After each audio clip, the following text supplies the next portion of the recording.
كان محمد أبا أحد من رجالكم ولكن رسول الله. میری ماں اور بہنوں، اللہ کو کثرت سے یاد کرو، اپنی عزت و عزت کی حفاظت کرو، صدقہ اور خیرات کرو. جس نے تنہا جس کو یاد کیا اور اللہ کی قوم اس کی آنکھوں سے آنسو ہو گئے، اللہ اس کے اوپر جہنم کو حرام کر دیا ہے. قیامت کے لیے اللہ اپنے عرش کے سائے جگہ دے گا. حرام کاری سے بچو، سود سے بچو، رشوت سے بچو. بے شمار لوگوں نے توبہ کیا الحمدللہ سود سے. اللہ کی قسم قرآن پڑھ کر توبہ کرو. بسم الله الرحمن الرحيم. إن الحمد لله أحمده واستعينه واستغفره وأشهد أن لا إله إلا الله وحده لا شريك له وأشهد أن محمدا عبده ورسوله. أما بعد فإن خير الحديث كتاب الله وخير الهدي هدي محمد صلى الله عليه وسلم وشر الأمور محدثاتها وكل محدثة بدعة وكل بدعة ضلالة وكل ضلالة في النار. فأعوذ بالله السميع العليم من الشيطان الرجيم من همزه ونفخه ونفثه.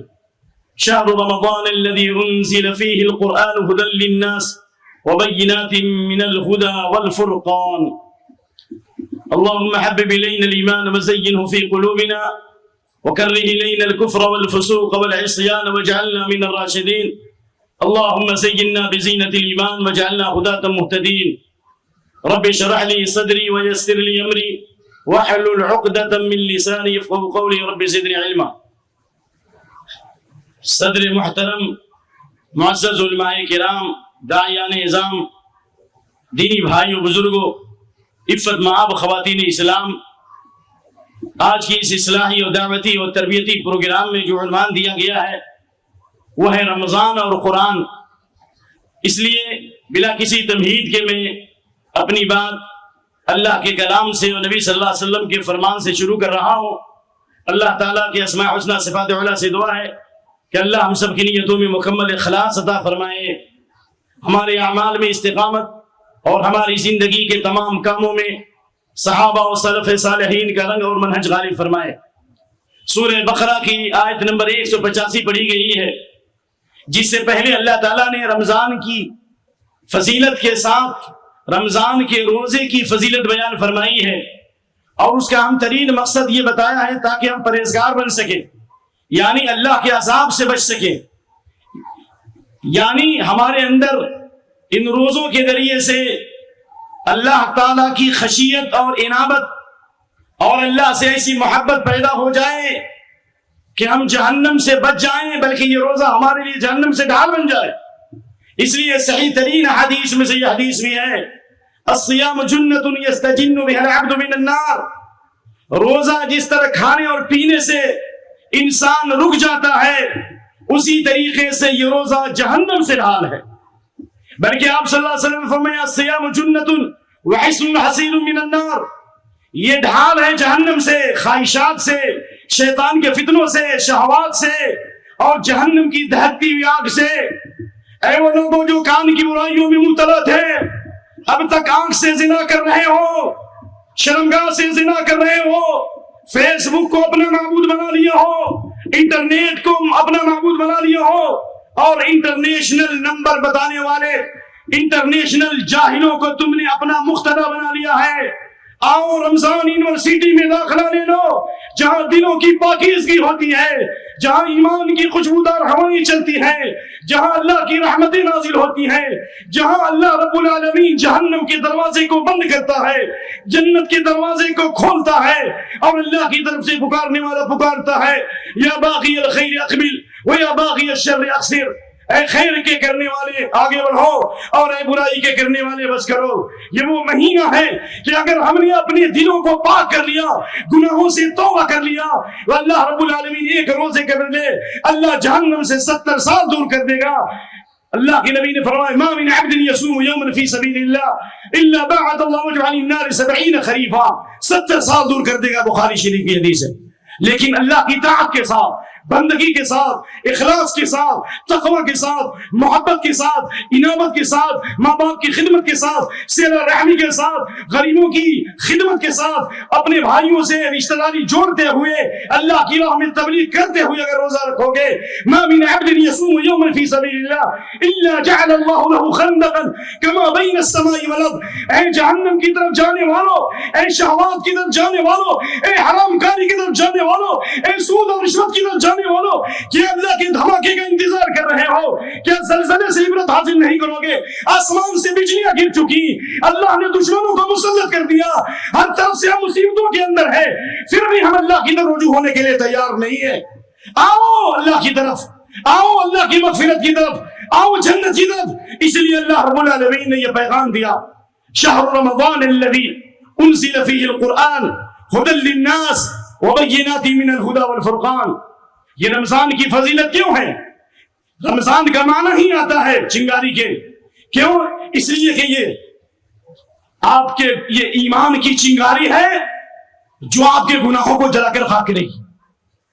رمضان کو رمضان اس لیے کہتے ہیں، جیسا کہ سلف نے معنی بیان کیا کہ سخت گرمی میں انسان بھوک اور پیاس کی شدت کو برداشت کرتا ہے، اس کے نتیجے میں ابو درداء فرماتے ہیں اللہ قیامت کی پیاس بجھا دے گا۔ شہر رمضان، یہ وہ رمضان کا مہینہ بابرکت مہینہ ہے جس میں قرآن نازل کیا گیا، اللہ اکبر، ھدی للناس، جو پوری انسانیت کے لیے یعنی جن و انس کے لیے ہدایت ہے، وبینات من الہدی، اور اس میں ہدایت کے بہت سارے دلائل ہیں، نشانیاں ہیں، اور قرآن جو حق اور باطل میں فرق کرنے والی کتاب ہے۔ یہ قرآن کریم کو اللہ نے رمضان میں نازل کیا، اور رمضان میں بھی لیلۃ القدر میں، اور آخری عشرے کی طاقتوں میں سے ایک رات میں۔ اس سے یہ معلوم ہوا کہ رمضان کی فضیلت کے لیے یہی کافی ہے کہ اللہ تعالیٰ نے اس میں قرآن نازل کیا۔ لیکن اب حدیث کی طرف اگر جائیں تو واثلہ بن اسقع کی حدیث ہے کہ اللہ کے نبی صلی اللہ علیہ وسلم نے فرمایا نزلت صحف ابراہیم فی اول لیلۃ من رمضان، ابراہیم علیہ السلام پر جو صحیفے نازل ہوئے وہ رمضان کی پہلی رات میں، یعنی پچھلے آسمانی جو صحیفے نازل ہوئے، کتابیں جو نازل ہوئی، وہ بھی کب؟ رمضان میں۔ ابراہیم علیہ السلام پر جو صحیفہ نازل ہوا رمضان کی پہلی رات میں، اور وہ انزلت التوراۃ لست مضین من رمضان، توریت موسیٰ علیہ السلام پہ نازل ہوا 6 رمضان کو، وانزل الانجیل ل13 من رمضان، انجیل نازل ہوا حضرت عیسیٰ علیہ السلام پر یہ 13 رمضان کو، اور بعض روایت میں زبور کے بارے میں روایت ہے کہ 18 رمضان کو، اور بعض روایت میں 12 رمضان کا تذکرہ ہے۔ اور یہ صحیح حدیث کہ وہ انزل اللہ القرآن، اللہ نے قرآن کو نازل فرمایا ل24 خلق من رمضان، 24ویں رمضان کو، یعنی 24ویں رمضان کا روزہ مکمل کر کے جو تاخرات کیا تھی 25ویں تھی۔ اللہ اکبر۔ تو اللہ نے قرآن کا نزول ایک مرتبہ سمائے دنیا پر کیا لوح محفوظ سے، وہ بھی رمضان میں، کما قال ابن عباس، اور اس کے بعد وقفے سے قرآن نازل ہوا، اور آپ پر جو سب سے پہلی وحی نازل ہوئی اقرأ بسم ربک کی ابتدائی 5 آیتیں، وہ بھی رمضان میں نازل ہوئی۔ اللہ اکبر۔ لہذا اس اعتبار سے رمضان کی فضیلت کے لیے کافی ہے کہ اس میں قرآن نازل ہوا، سب سے افضل ترین مہینے میں، سب سے افضل رات میں، سب سے افضل نبی پر، سب سے افضل فرشتے کے ذریعے، سب سے افضل مقام مکے میں۔ اللہ اکبر۔ لہذا اگر ہم اس قرآن کو غیر رمضان میں پڑھتے ہیں تو رمضان میں اور زیادہ پڑھنے کی کوشش کریں۔ کیوں؟ اس لیے کہ آج دنیا کی کوئی قوم ہماری حفاظت نہیں کر سکتی۔ بقول ابو الکلام آزاد کے کاغذ کے پرزوں پر لکھے ہوئے قانون تمہاری حفاظت نہیں کر سکتے۔ انتم الاعلون ان کنتم مؤمنین، تم سوپر رہو گے، تم اوپر رہو گے اگر تم ایمان والے ہو۔ ایمان کی کھیتیوں کو سرسبز و شاداب کرنے کے لیے، ایمان میں اضافہ کرنے کے لیے یہ قرآن ہے۔ وَإِذَا تُلِيَتْ عَلَيْهِمْ آيَاتُهُ زَادَتْهُمْ إِيمَانًا، جب قرآن کی تلاوت کی جاتی ہے تو ان کے ایمان میں اضافہ ہو جاتا ہے۔ میرے دوست، میرے عزیز، اللہ کے نبی کی سنت کب اپنائیں گے؟ ہم دعویٰ تو کرتے ہیں دعویٰ محمدی کا سنت کی پیروی میں رہی. آپ صلی اللہ علیہ وسلم رمضان میں کس طرح قرآن سیکھتے تھے, کس طرح قرآن کی تعلیم دیتے تھے, کس طرح آپ صلی اللہ علیہ وسلم قرآن کے ساتھ صدقات و خیرات کرتے تھے. کیا حضرت ابن عباس کی حدیث بھول گئے کہ کان النبی صلی اللہ علیہ وسلم الناس, نبی صلی اللہ علیہ وسلم سب سے زیادہ خرچ کرنے والے تھے.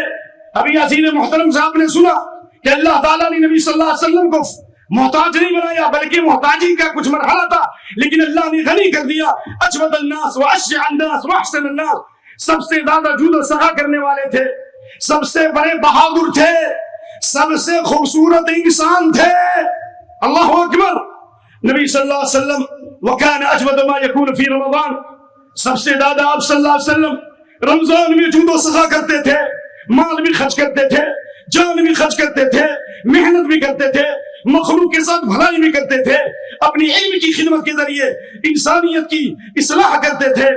وَكَانَ أَجْوَدَ مَا يَكُونُ فِي رَمَضَانَ حِينَ يَلْقَاهُ جِبْرِيلُ فَيُدَارِسُهُ الْقُرْآنَ.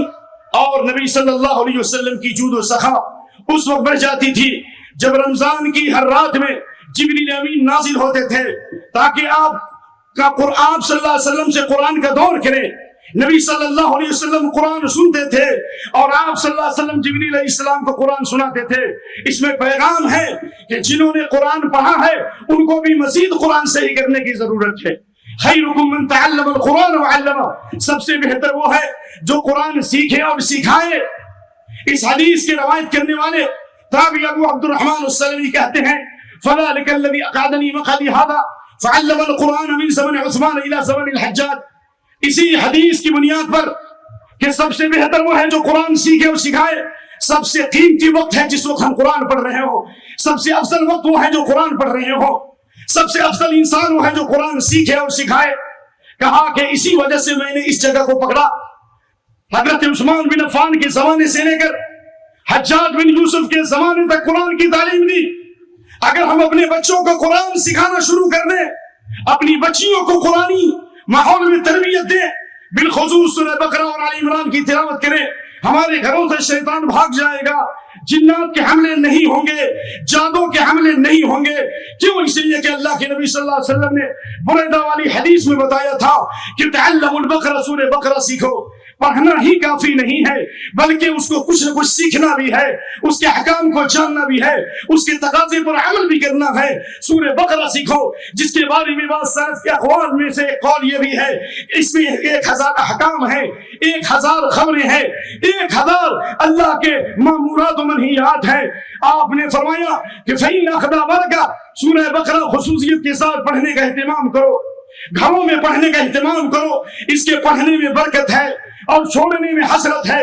وَلَا يَسْتَطِيعُ الْبَقَرَةَ, جادوگر اس پر قابو نہیں پا سکتے, جادوگر سورہ بقرہ پڑھنے والوں پہ غالب نہیں آ سکتے. بہترین موقع ہے کہ ہم رمضان میں اس حدیث کے اوپر عمل کریں, اور اسی میں آپ نے سورہ بقرہ اور آل عمران کی فضیلت بیان فرمائی کہ قیامت کے دن تُظِلَّانِ صَاحِبَهَا يَوْمَ الْقِيَامَةِ, اپنے بدریوں کے سائے کی شکل میں اور چڑیوں کے جھنڈ کی شکل میں, یا اور اسی طریقے سائبان بن کر کے اپنے ساتھی کے لیے قیامت کے دن شفاعت کرے گی.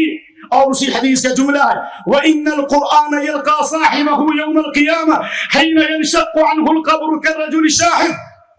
اے قرآن سے غفلت اختیار کرنے والوں, اے موبائل کی طرف دوڑنے والوں, اے فیس بک کی طرف سبقت کرنے والوں, کیا ابھی وقت نہیں آیا کہ ہم قرآن کو سیکھنے کا بہترین موقع ہے. یہاں علماء موجود, حفاظ موجود ہیں. پہلے زمانے میں ایک حدیث کے لیے جس طرح لوگ ایک مہینہ سفر کرتے تھے, حضرت جابر نے جس طرح ایک حدیث کے لیے کہ اللہ ظالم سے انتقام لے گا اس کے لیے مدینے سے شام کا سفر کیا اور اس کے لیے تیاری کی, اسی طرح مسروق نے شام کا سفر کیا صرف ایک آیت کی تفسیر کے لیے. انہوں نے بصرہ سے کوفہ سے بصرہ دورہ کیا. معلوم ہوا کہ وہ مفسر شام چلے گئے, اس آیت کی تفسیر کے لیے انہوں نے شام کا سفر کیا. اللہ علماء آپ کے پاس ہیں, حفاظ موجود ہیں, آؤ قرآن سیکھو, قرآن سیکھو. قرآن قیامت کے دن جب انسان قبر سے نکلے گا گھبرائی ہوئی حالت میں, تھکی ہوئی حالت میں نکلے گا, تو قرآن جو اس نے پڑھا تھا, جو عمل کیا تھا, وہ اس کے سامنے تھکی ہوئی انسان کی تھکے ہوئے انسان کی شکل میں حاضر ہوگا. کہے گا هل تعرفونی, کیا مجھے جانتے ہو؟ کہے گا معرف, میں آپ کو نہیں پہچانتا. کہے گا انا الذی کنت اضمعت, أضمعتك في الهواجر وأسهرت ليلك فإن كل تاجر من وراء تجارته. میں وہی ہوں جو تم کو دن میں پیاسا رکھتا تھا اور رات میں جگاتا تھا. قرآن صرف کال کال پڑھنے والا نہیں، قرآن پڑھیں تو روزہ بھی رکھے نفلی، اور فرض روزہ بھی رکھے، نفلی روزہ بھی رکھے، قیام اللیل بھی کرے. اور کہاں جائے گا، کہے گا کہ آج تم کو تمہاری تجارت کا بھی فائدہ ہوگا، بینیفٹ ہوگا. دنیا میں جو بھی بزنس کرنے والا ہے کبھی نہ کبھی گھاٹا ہوتا ہے، لیکن قرآن پڑھ کر عمل کرنے والا، اللہ کی راہ میں خرچ کرنے والا، یہ ایسی تجارت ہے کہ دنیا میں بھی اللہ آپ کے علم میں اضافہ کرے گا، آپ کے ایمان میں اضافہ کرے گا، آپ کے مال میں برکت دے گا، آپ کی اولاد میں برکت دے گا، اور قیامت کے دن عزت کا تاج رکھا جائے گا. بلکہ ضمن میں پیش کر رہا ہوں، اگر یہ رمضان میں ہم قرآن پڑھنا شروع کر دیں، یہ ڈپریشن کا علاج ہوگا انشاءاللہ. یہ ٹینشن فری ہے. جتنے شوگر کے مریض ہیں، ڈپریشن کے مریض ہیں، وہ قرآن پڑھیں. جتنے بوڑھے ضعیف قرآن سیکھیں. کیوں؟ سلف کا قول موجود ہے. قال ابن عباس في تفسير قوله سبحانه إلا الذين آمنوا وعملوا الصالحات لهم أجر غير ممنون. قال من قرأ القرآن أي عمل بما فيه لم يرد إلى عدد العمر. جو قرآن پڑھنے والا ہے، قرآن کو صحیح طور پر پڑھ کر عمل کرنے والا ہے، زندگی کے لاسٹ اسٹیج میں اللہ اسے کسی کا محتاج نہیں بنائے گا، ہاتھ پاؤں سے معذور نہیں کرے گا. اللہ اکبر. بلکہ عبد الملک بن حمیر کہتے ہیں ان ابقى الناس عقولا واصحاب القرآن. رمضان میں قرآن سیکھو، فہم کی کوشش کرو، تفاسیر کا مطالعہ بھی کرو. کیوں؟ اس لیے کہ اگر انسان کی عقل 100 سال بھی ہو جائے گی، انسان کی عمر 100 سال بھی ہو جائے گی، اگر وہ قرآن ہمیشہ پڑھتا عمل کرتا ہے، اللہ تعالیٰ اس کے عقل کی اور دماغ کی حفاظت کرے گا. قال القرطبی من قرأ القرآن متع بعقله وإن بلغ 100 سنة. اگر انسان کی عمر 100 سال بھی ہو جائے، کتنے سال؟ 100 سال، تو بھی اگر وہ قرآن پڑھتا ہے عمل کرتا ہے تو اللہ اس کے عقل کی حفاظت کرے گا. اللہ اکبر، اللہ اکبر. کتنا بڑا فائدہ ہے. آپ کو معلوم ہے ابھی رمضان آ رہا ہے نا. سوید بن غفلہ، کیا نام بتایا میں نے؟ بولیے. سوید بن غفلہ. ان کو دیکھ کے لوگ امام احمد کا زمانہ یاد کرتے تھے، امام احمد کو یاد کرتے تھے. اتنی بڑی بات ہے. 2 روایت مجھے ملی. ایک روایت میں 127 سال اور ایک روایت میں 128 سال. قرآن کی برکت سے رمضان المبارک میں اللہ نے ان کو اتنی توفیق دی کہ ہر 3 رات میں قرآن ختم کرتے تھے تراویح میں. اور اللہ نے اس بڑھاپے میں اتنی قوت دی کہ باقرہ عورت سے شادی کی، اور اس بارے میں فَأَزَالَ بُكَارَتُهَا فِي لَحْظَةٍ. اللہ اکبر. تو قرآن کی وجہ سے جسمانی قوت بھی اور روحانی قوت میں بھی اضافہ ہوتا ہے. اللہ اکبر. اور میرے جو اساتذہ نے پڑھایا، جو قرآن سماع، یہ سب رمضان کی قدر کرنے والے تھے. رمضان میں بہت زیادہ قرآن پڑھنے والے تھے، قرآن پڑھانے والے تھے. مثال کے طور پر نافع المدنی کی عمر تھی 99 سال. کتنی سال تھی بھائی؟ 60 سال مسجد نبوی میں امام رہے. وہ کتنے سال؟ اچھی بات. آگے چلیے. قالون کی عمر تھی 100 سال. وہ بڑے قاری ہیں، قرآن سبا کے شاگرد. اور بسی کی عمر تھی ایک روایت میں 112 سال. اللہ اکبر. اور اسی طریقے سے عاصم جن کی ہم قرأت کرتے ہیں ہندوستان میں 107 سال عمر تھی. کتنی عمر تھی جی؟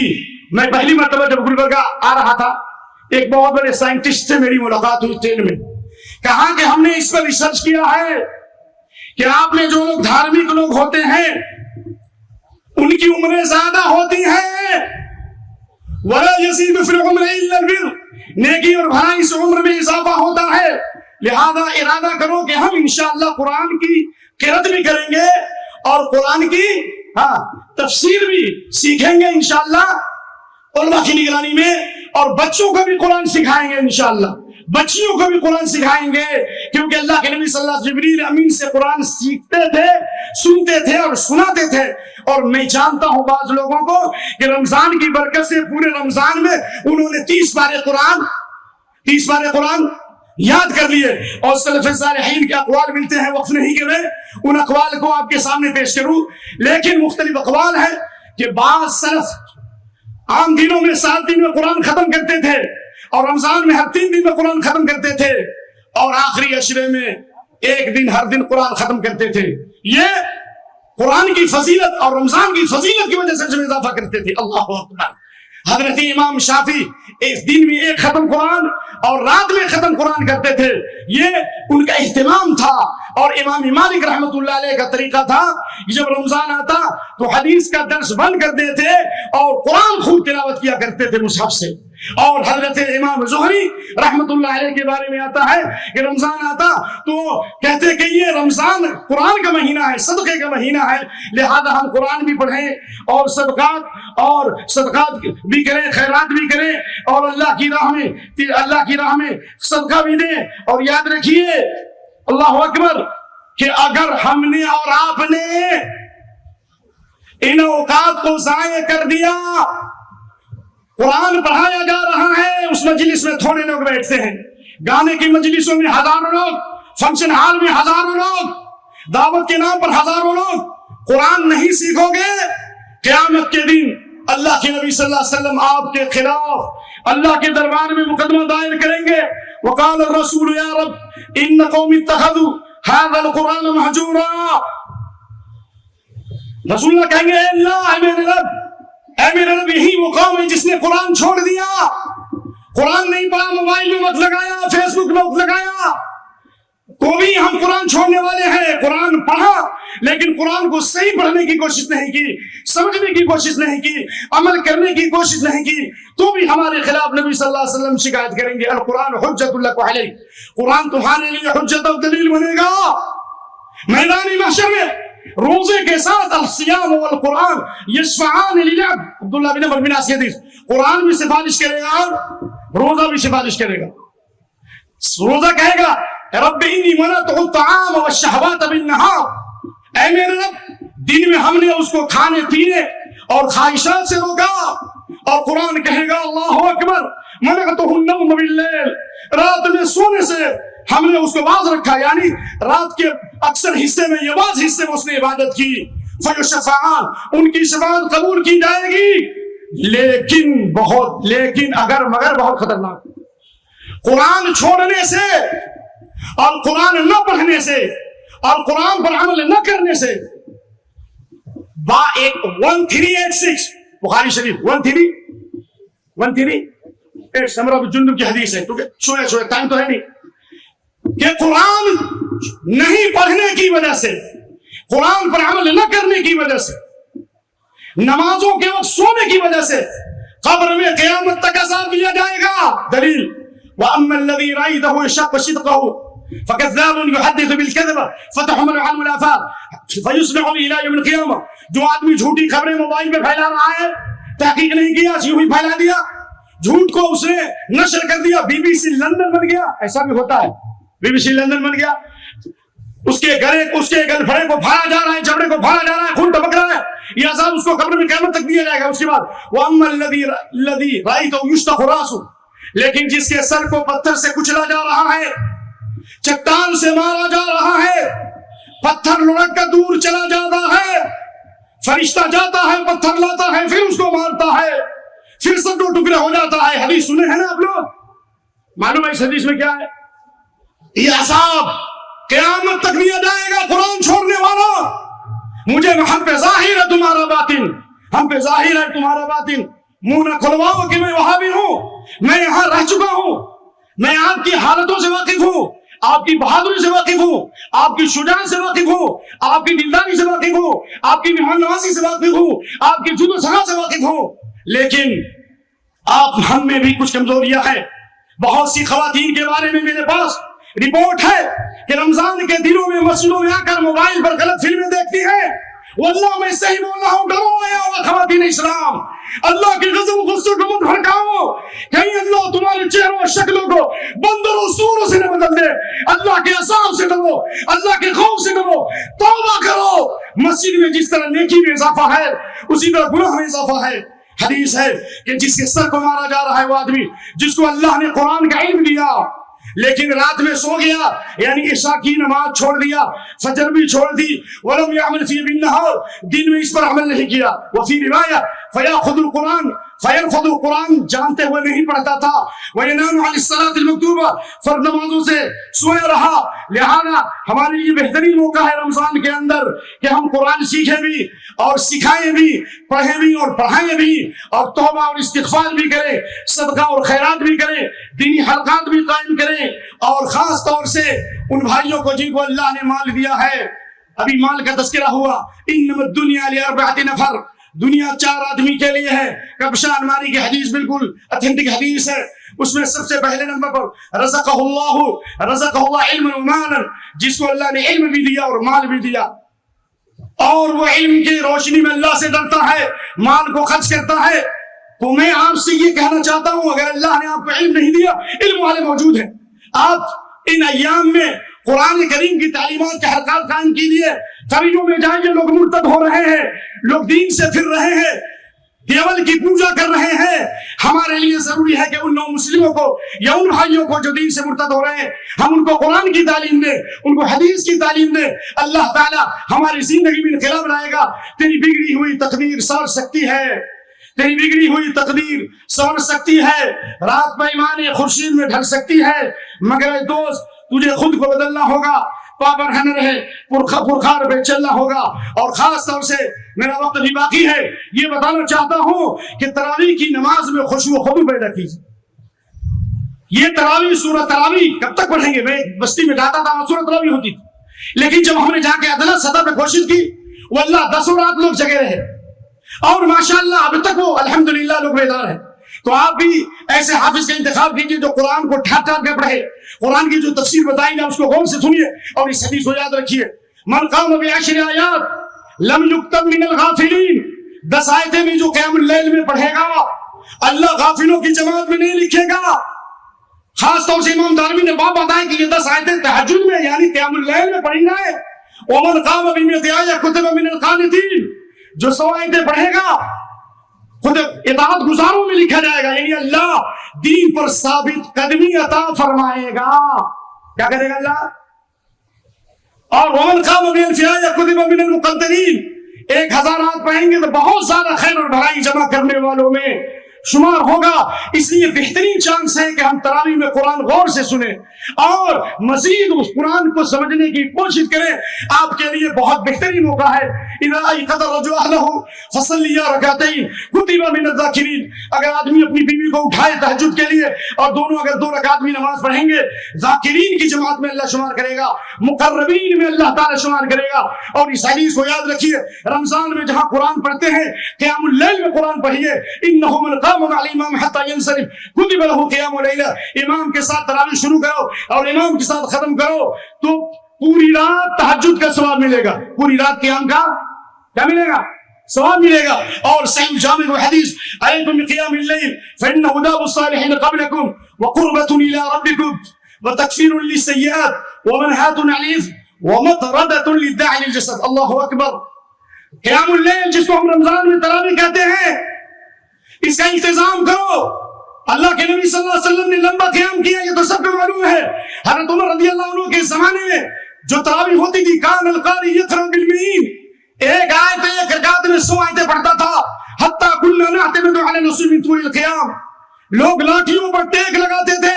وما کنا ننصرف الا عند فروع الفجر, بالکل سحری کے وقت تراویح ہوتی تھی. اللہ اکبر.